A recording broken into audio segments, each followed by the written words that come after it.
Imagine a bumblebee, a tiny insect with a brain about the size of a poppy seed. It flies around flowers, collects nectar, and looks pretty simple from the outside. Now imagine scientists put that bumblebee in a strange little room. There is a flower on the ceiling. The flower has sugar water inside. The bumblebee wants it. But there is a problem. It cannot simply fly up and reach it. The space is too low. On the floor, there is a small ball. And right under the flower, there is a little hole in the floor. If the bumblebee rolls the ball into that hole, it can climb on top of the ball. Then it can reach the flower. And that is exactly what some of the bumblebees did. They rolled the ball under the flower, they climbed onto it, and they got the reward. Here is the strange part. Nobody taught them that exact solution. They were never trained to use the ball as a step. They were never shown the full sequence. Move the ball, climb on the ball, reach the flower, get the sugar. They figured it out. And for an insect, that is a much bigger deal than it sounds. We usually think of insects as tiny biological machines. They see a flower, they fly to it, they smell something, they react, they get a reward, they repeat the behavior. That kind of learning is real. A lot of animals learn through trial and error. They do random things. One action happens to work, a reward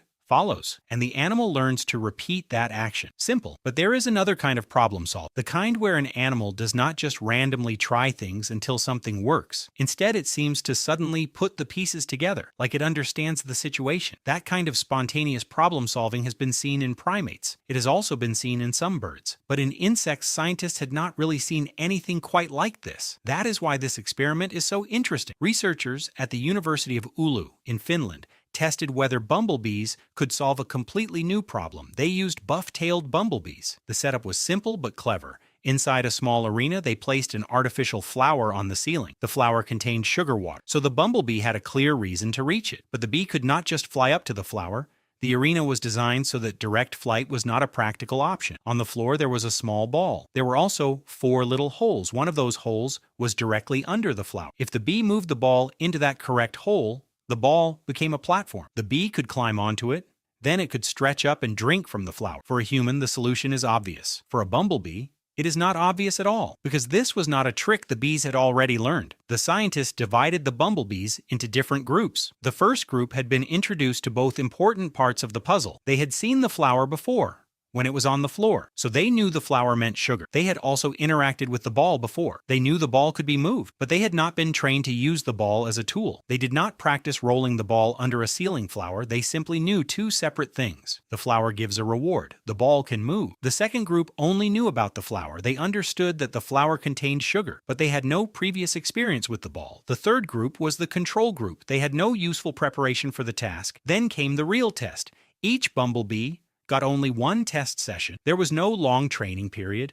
There was no slow, step-by-step learning. There was no reward for moving the ball halfway. There was no reward for just touching the ball. The bee either solved the problem or it did not. And the results were surprising. In the group that knew both the flower and the ball, 12 out of 19 bumblebees solved the task. That is more than half. They moved the ball under the flower. They climbed onto it, and they reached the sugar water. But in the group that only knew about the flower, only 3 out of 21 bees succeeded. In the control group, only 3 out of 20 succeeded. That is a huge difference. The bees that had never dealt with the ball mostly ignored it. They did not seem to treat it as useful. But the bees that already knew the ball could move behaved differently. They pushed it around. They rolled it into different holes. They seemed to explore how it could help them reach the flower. And that is the key point. They were not just repeating a trained behavior. They were combining familiar elements in a new way. Flower means reward. Ball can be moved. Ball can become a platform. Platform helps reach the flower. That looks very different from simple condition. But of course, scientists had to be careful. Maybe the bees were just rolling the ball toward the visible flower. Maybe they were not solving anything. Maybe they were only reacting to what they could see. So the researchers designed a second experiment. This time the flower was hidden behind an opaque barrier. The bumblebee could not clearly see the flower from the starting position. It could only discover the flower after getting to the right place. And yet, 16 out of 22 bumblebees still rolled the ball to the correct spot. That mattered, because it suggests they were not simply pushing the ball toward a visible target. They were acting as if they understood something about the layout. There is a place where the reward should be. The ball can help me get there. I need to move the ball to that location. Then the researchers made the task even harder. In a third experiment, the flower was not visible during the test at all. Earlier, during a familiarization phase, the flower had been on the ceiling of one closed section of the arena. The bees had a chance to learn where it was, but during the actual test, they had to rely on memory. The ball was now available, and the bees had to move it toward the place where the flower had been. No visible flower, no immediate cue, just memory and the ball. And again, the bumblebees did something remarkable. 22 out of 30 bees moved the ball toward the correct section, and 16 of them got it right on the first try. That is the part that feels almost unbelievable. The bee was not just reacting to a flower in front of it. It remembered where the reward had been. Then it used a new object to try to reach that location. For an animal with such a tiny brain, that is impressive. The main conclusion is that bumblebees can solve new problems spontaneously. They do not always need long trial and error training. They do not always need to copy another bee. They can take pieces of previous experience and build a new behavior. Flower, a ball, a location, a body, a height problem, a reward. Somehow, the bumblebee connects these pieces into a working plan, and that challenges the way we often think about intelligence. We tend to imagine intelligence as something that needs a big brain, a human brain, primate brain, maybe a bird brain. But nature keeps making that idea harder to defend. Because here we have a tiny insect doing something that looks surprisingly flexible. This does not mean a bumblebee thinks like a human. It does not mean it is sitting there reasoning in words. But it does mean its mind is not just a simple reflex machine. There is more going on. Bumblebees were already known to be better learners than many people expected. They can learn from other bees. They can learn to pull strings to get a reward. They can learn to roll balls after training. But this experiment goes further because here the bees were not copying a full solution. They were not slowly rewarded for every small step. They were not trained to perform the exact action sequence. They had to assemble the solution themselves, and that makes the story feel almost philosophical because the creature in this experiment is not a monkey. It is not a crow. It is not a dolphin. It is a bumblebee, a tiny fuzzy insect that most of us barely notice. And yet, when placed in a new situation, it can sometimes do something that looks like invention. So the next time you see a bumblebee hovering near a flower, maybe look at it a little differently. Inside that tiny body is not just a bundle of instincts. There may be a small but surprisingly flexible system, one that can remember places, connect ideas, and solve problems it was never directly taught to solve. And if a bumblebee can figure out how to use a ball as a step stool, maybe we have been underestimating the smallest minds on Earth for a very long time.